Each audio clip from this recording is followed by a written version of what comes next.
universe is like 14 to 15 billion years old, doesn't that kind of imply that there has to be a multiverse? Because how, like, it can't just appear on its own without... If you are implying that in order for there to be creation, there has to be a creator, then you would be correct.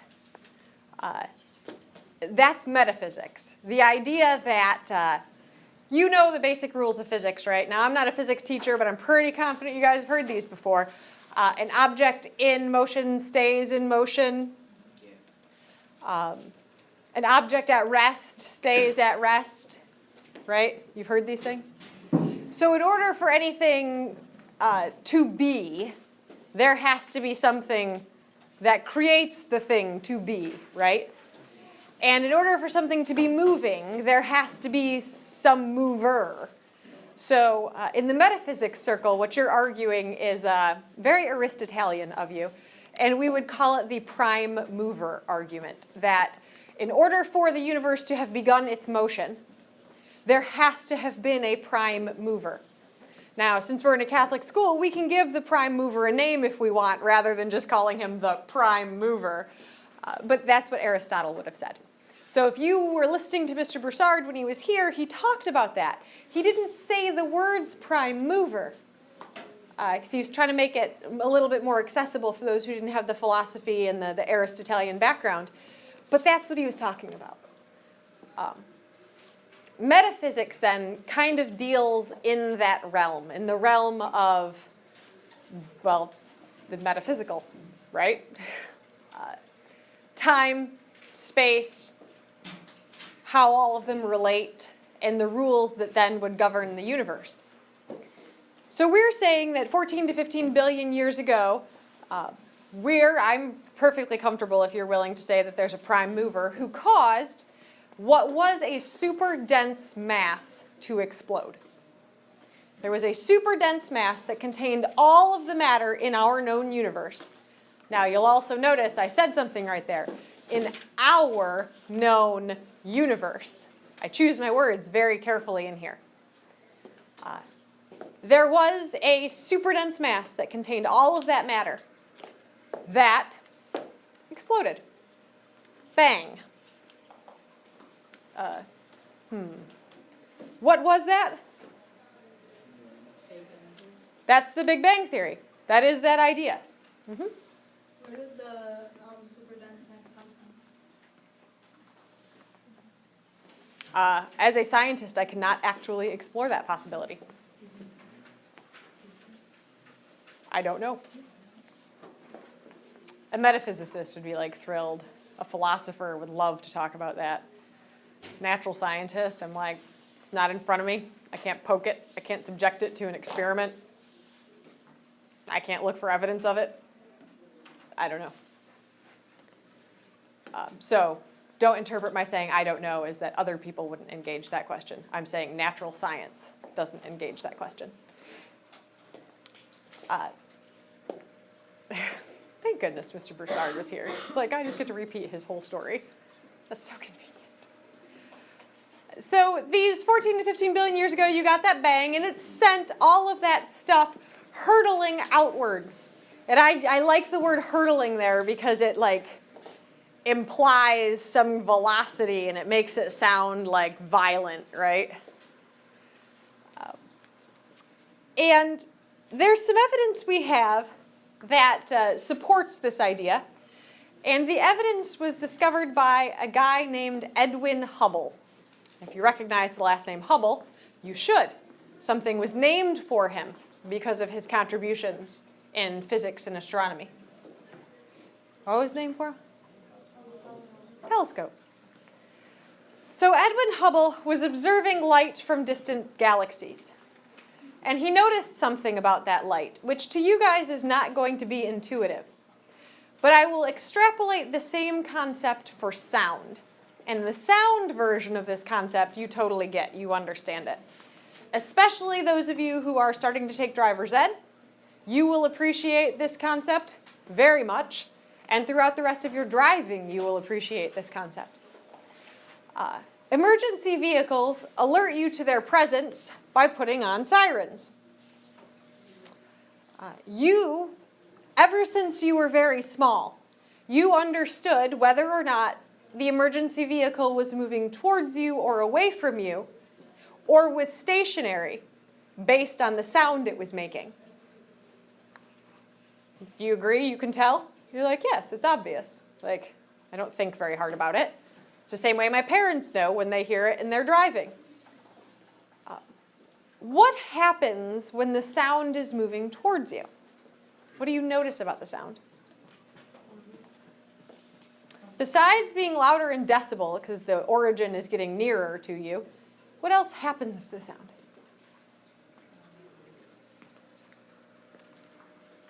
How does sound travel? Okay, it travels in waves. Sound kind of seems like shorter, like than when a wave, but you can like hear it like longer when it's a wave because it has to travel towards you. Like it's like odd, it's not delayed. Do I have any musicians in the room?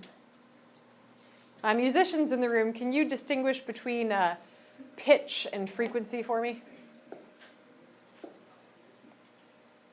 I have no dual musician and physicists. You mean like higher or lower? Well, what is pitch? How high of an Okay. What determines pitch?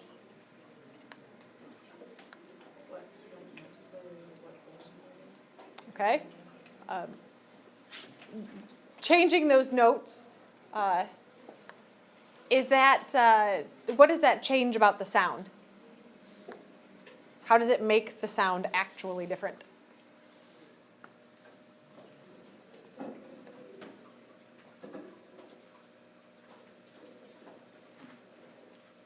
You guys talk a lot about waves in your previous classes?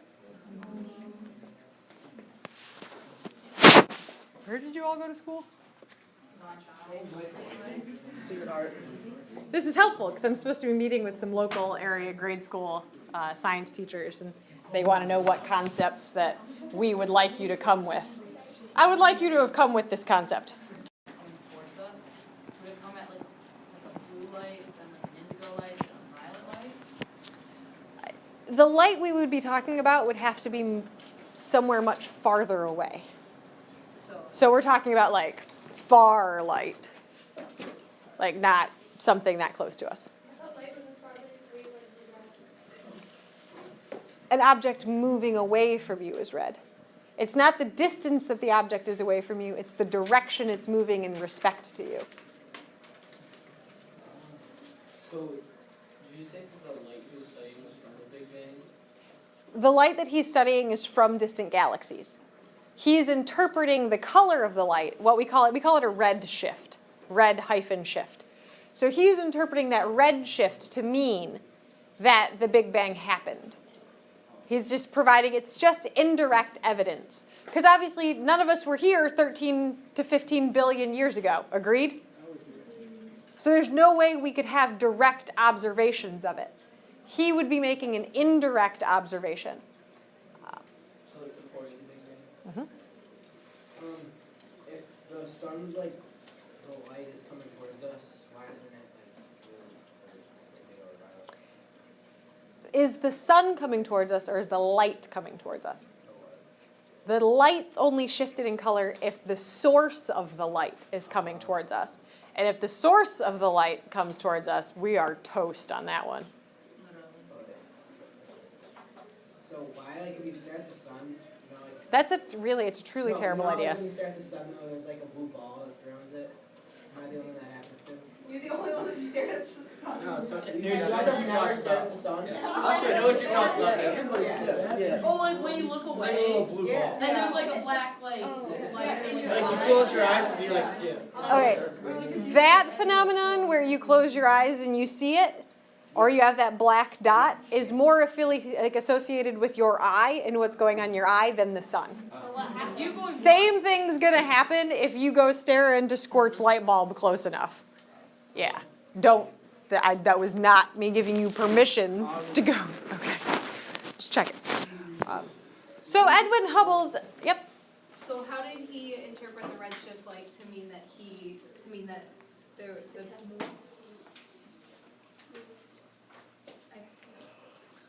Like the galaxy kept moving away, so the source of the light literal moving galaxy away. was moving? Mm-hmm. So he would see red light, meaning it's moving away, like it kept exploding through it, and giant explosion, and then this big bang. Oh, because there's nothing to stop it, it just keeps going. Oh, okay. Keep in mind though, the light that he's seeing and the light that we see, it's not new light. That light's like old, right? Yeah. Doesn't it take like 8 minutes for light to get to the Earth? So- It depends the distance of the object. So, But is it like about that time? so this is actually one of those pieces of evidence. You know how I told you guys that Mr. Broussard said some things that, like, I was like, oh yeah, of course. This is one of those things that he mentioned. He mentioned Edwin Hubble. There were some like ahs in the audience, as in I know the name Hubble. But this is what he was talking about, was Hubble's observation of the redshift. He provided then a series of other metaphysical arguments and physics arguments about the Big Bang that I won't provide you with. This one is important for you to know just because this observation is one of them that allowed scientists to theorize then how Earth formed. So like they say our universe is constantly growing. Does that mean that the Big Bang is still taking effect today? Any object that was hurtled in motion at the time is still in motion. Physics, it's craziness. So like, does the speed of the object traveling have any effect with it? Like, does like something that's moving faster away from us would be red, and then something that's not as fast would be like orange, but it's still moving away from us? We can't interpret light in that way, but we can interpret sound in that way, which you already know if you think about an ambulance. You know when it's a police car or an ambulance moving towards you very quickly, or just like kind of moving towards you. So if it's coming towards us, it's like blue or violet. Mhm. What if it's like passing us? Like, does it just change all of a sudden? What's difficult about understanding this concept is you're thinking about it more like we're a candle and they're a candle and those two objects are moving in relationship to each other. All of the objects are moving in relationship to each other. So it makes it a little more difficult to extrapolate it in that way. Actually, almost impossible. Redshift is not necessarily, if you don't have a working familiarity with waves and wave motion, redshift and blueshift is not necessarily the easiest thing to understand. That I get. But hopefully you have like some vague idea that there is some support, some scientific evidence that supports the theory. So this 14 to 15 billion years ago, things are hurtling apart from each other. Earth then, 4.6 billion years ago, enough of that matter that got flung by the Big Bang had accumulated to a size that we would recognize as, essentially the size of Earth. At that moment, I had always kind of thought you guys also knew this. At that moment, you know that there was like a lot of energy, right? I mean, it's a bang, it's an explosion, lots of energy. So this stuff was molten. The stuff that accumulated for Earth was like a giant melty ball that resembles what comes out of a volcano. The whole Earth. It was shortly thereafter, and by shortly thereafter I mean like 4.6 billion years, like maybe 3.8 billion years-ish, that the surface of Earth would have started to cool. And if the surface of Earth started to cool, then you got a crust on the Earth. That crust would insulate the inside to prevent it from cooling more. And that stuff on the inside is also radioactive. Radioactive decay releases energy, keeping the core of this Earth to this day. The core is still a molten ball, right? We use that as evidence for how the Earth would have formed, because we understand that that would be the physical process. So, it's called the Big Bang Theory, so it's a theory, it's not a law. Like, are there Right. any other credible, like, theories? Of any of the ones that I've read, there have not been any that I find scientifically persuasive enough. There are a lot of theories out there, but none of them have accumulated quite the evidence that the Big Bang Theory has. So like, if the Earth like originally it was just like thin layer crust that formed over with some rock, but like, so doesn't it keep growing eventually, like cooling below because it's thicker than it was when it first formed? It does. It did continue to cool until it kind of reached a stable state of cooling, like a stable thickness of rock on the top. And it would reach that stable thickness because the inside is still continuing the radioactive decay, right? So that's just a constant source of energy and heat. And it won't prevent, or it won't allow any more of it to cool for that crust to get any thicker. So, but won't the core eventually like die? What would happen after? We've got lots of time. Nothing even remotely close to any of our lifetimes. I mean, you could outlive my grandma. She's 99. Still wouldn't be anywhere near your lifetime. What would happen? I mean, the Earth's going to die, So, but I mean, would all life just cease to exist, would it explode, or? Don't really know. Why not? I just know that by then I'll be with the Maker, so I'm not too worried about it. Sorry, future generations. That's what you said. That said, I think the second coming will be well before that. I don't think that we have to worry too much about it. It's always fascinating chapter for me. So the crust forms, and the atmosphere of the Earth isn't really, well, okay, so the gases and like all that surrounding the Earth, we don't call it atmosphere yet. Surrounding the Earth is all very volcanic in nature, like what you would experience near a volcano. If you're like, wow, that's like the second or third time she's mentioned volcanoes.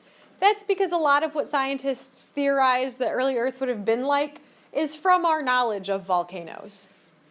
You can thank Hutton and Lyell for that, because they're the ones who told us, well, Earth must have formed by processes we still observe today.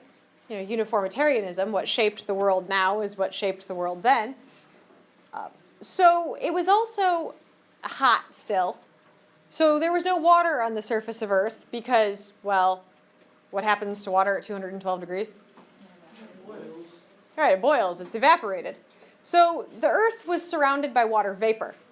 When the surface finally cooled enough, it started raining. And I don't mean like a gentle spring drizzle. I mean like thousands of years of violent thunderstorms. Violent thunderstorms that would have then allowed water to accumulate on the surface of Earth. And that water that accumulated turned it into what scientists refer to as a water world. I know, you're like, oh, how original. Don't yell at me, I'm not the one who made these names. It's a water world. Have you ever heard of the primordial soup? If you have, this is what scientists are referring to. See, I said water world, and I guarantee what you pictured in your head was a nice blue ocean-covered planet. It was full of dissolved minerals. It was probably closer to a rusty, funky red, maybe kind of brown. It was hot and thick, tarry, goopy. Some scientists call it a tarry ooze. Aren't you glad you weren't there? Other than the fact that it would have been too hot. And oh, there was no oxygen, so you would have suffocated, but details. Wait, this is during the water world? Yes. So we call it the primordial soup, where primordial means really old. Primordial. The primordial soup. And this, my friends, is where we're going to turn into an article that I posted on Plus Portals for you.